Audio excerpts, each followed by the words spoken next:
Good afternoon, guys. Hey, it's Dr. Mandis here. It's nice to be talking with you once again. Today, my topic of conversation with you will be colligative properties. Colligative properties are basically dealing with properties of solutions versus the property of the solvent. Remember, a solution is when a solute dissolves into a solvent, creates a solution. And a solvent, the only interactions amongst those particles that you have are one solvent particle reacting with the other. So it's like in water, it's one water molecule interacting with another water molecule. But if you make up a solution, you still have those interactions, but you now have interactions between the solute, whatever you dissolve like salt or sugar. You have interactions between those guys and the water molecules. When that happens, you're going to get some changes. Like if you look up here, I got the heating curve and the white line. The white line represents the pure solvent of water. Remember that first plateau is where we have melting occurring. Okay, so that's your melt. And the other flat line is where you have the boiling occurring. Okay, and for colligative properties, we don't really talk about melting so much as talking about freezing. Okay, so you're going to talk about a freeze. Okay, same idea, just a matter of direction. Okay, the melting point of water is 0 degrees C. The freezing point of water is 0 degrees C. It's a question of whether you're heating up or cooling off. But for colligative properties, we talk about the freezing point. And so with that said, if you look at the pure solution, that pure solvent, that's the white line. The solution is the yellow line. And what we got going on there is the melting point, that plateau has dropped. So the temperature of your freezing point temperature, that's going down. Okay. But if you look at the boiling point, that's going up. So your temperature of the boiling point is going up.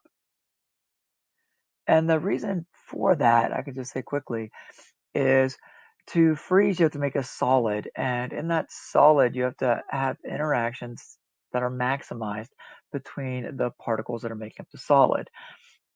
When you throw a solute particle in with the solvent, you now have those extra interactions that I was alluding to earlier, those extra interactions to maximize those and to really lock them into place. Because remember, all the solid does is vibrate. To lock that into place, that occurs at a lower temperature. To boil it, then you need to release all those interactions. You cannot have any of them as you go into the gas phase. So it's going to take a little bit more energy because we have a lot more of those interactions. Those are all favorable interactions, or you wouldn't be able to make the solution in the first place. So that since those are all good solid interactions, then the boiling point is going to increase. Okay, so the freezing point goes down, the boiling point goes up. The way we calculate those changes in temperature is basically we have a constant. Constant, of course, begins with K. It really doesn't, but it does. Okay, the constant is your K. That's just a fudge factor, just a constant based upon the solvent. If it's water, if it's cyclohexane, if it's acetone, alcohol, whatever it is, it's going to have its own special constant. As a student, don't worry about it. Those things are given to you in the problem. The other thing that you have to do is the molality. M, that's the molality, and that is what we need to know. Molality, okay, molality is their concentration. It's the moles of solute, how much you got per kilogram of solvent. The reason we use molality is because kilograms of solvent and moles, those are factors, properties that don't change with temperature. Like if you had a volume in there, volume that, solids and liquids expand and contract. So volumes are always changing, but the number of particles is a mole and the mass of that solvent, those are constants that won't change with temp. So that's why we use molality.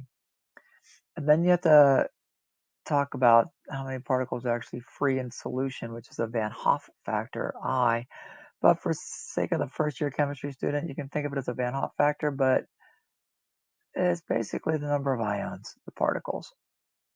Okay? Unless your solution is wickedly concentrated, that is true. Okay?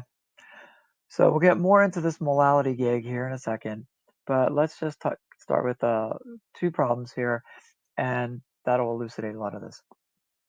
And the first problem, we have an aqueous solution that has so many moles, calcium chloride, and a mass of water. And I ask, what's the freezing point of the solution? Well, you should then say, hey, if I'm calculating a freezing point, I need to know how much it changes. So there's my little equation, Kf times the molality times I. So I know I'm going to have to multiply 3 guys. 1, 2, 3, and then I'll get my freezing point change. Well, my freezing point constant, my Kf, is 1.86. A lot of places will say degrees C per molal. Okay, I like to use the full units, degrees C, kilogram per mole, and because then we do our molality over here of moles per kilogram. You can see that those units are going to cancel. I know, a little sloppy, sorry about that. Okay, well, our molality, our moles of solute, is 1.20 moles.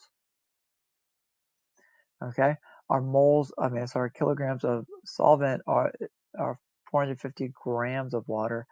Well, 450 grams would, 0.450 thousands of grams. So that's 0.450 kilo, thousands of grams. Okay. As far as the I goes, the Van Hoff factor, or number of ions, if you look at calcium chloride, you can't just say, hey, I got calcium chloride, and just take the 1 and the 2, and say 1 plus 2 is 3. But students who do that tend to screw up when you get polyatomic ions in there with their own subscripts. So let me just say this to really beat this up a little bit, okay? Calcium chloride dissociates in water. It's an ionic compound. Ionic compounds dissociate in water. So you get 1 calcium ion, 2 chloride ions, okay? So you see how you get 3 ions. But if you want to do the stoichiometry, which we could do, 1.20 moles of calcium chloride releases 1.20 moles of calcium, so 1 for 1, twice as many chlorides, so that'll be 2.40.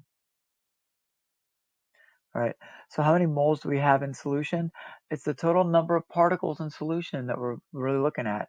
So it's not really 1.20 moles, it's the total of that, which is 3.60 moles.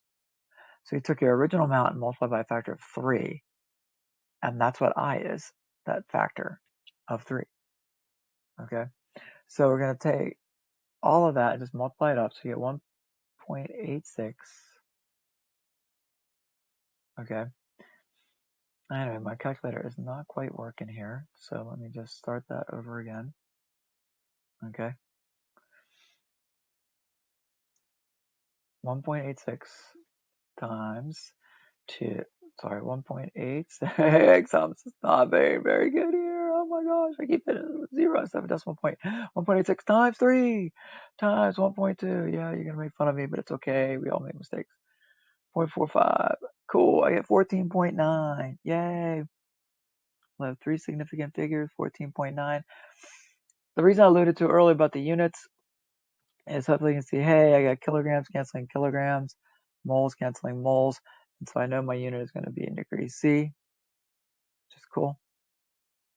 My new freezing point, TF, will be the old freezing point for water 0 degrees minus, because remember we showed that it went down, minus the change of 14.9. And so that'll get us to negative 14.9 degrees C. Okay, I had a little issue with my calculator, sorry about that. But you can see, hey, you're just plugging in and going.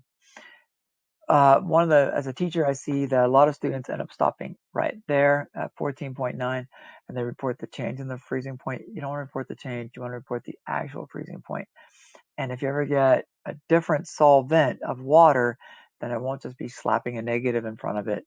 You're going to have to actually do the math. So get in the habit of doing this little final math. All right. We're going to do one more problem with showing you the boiling point thing. Okay. So we have an aqueous solution containing 71.8 grams now, sodium chloride. It did not give you the moles. I did give you the molar mass, so we don't have to worry about calculating that. And I give you the mass of the water. What's the new boiling point?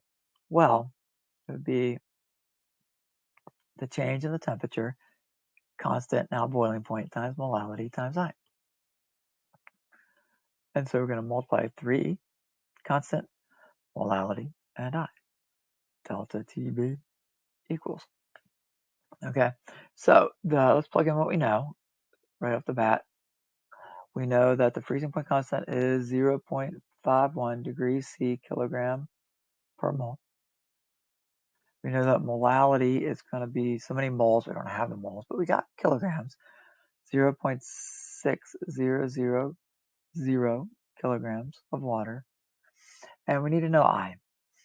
And I is easy. It's sodium chloride dissociates into sodium plus chloride. That's 2 ions. Or you can look at it as 1 plus 1. So it's definitely going to be 2. All right.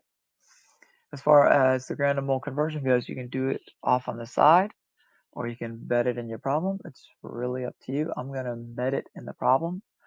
Okay. So it's 71.8 grams times 1 over 1 mole, I should say, 58.44 grams. That would get me to my moles of sodium chloride, because if I did that off to the side, the grams would cancel and we'd be left with moles. All right, so now I can do the math. I'll be more successful than last time. 0.51 times 71.8 divided by 58.4 times 2 divided by the 0.6. Don't forget about that. And we get 2.1. So we only have 2 significant figures. I don't know how I switched my color, but I did. 2.1 degrees C. So now, since we're at boiling point, TB is the old boiling point for water, 100 degrees C, plus that change, 2.1. Remember, boiling points go up.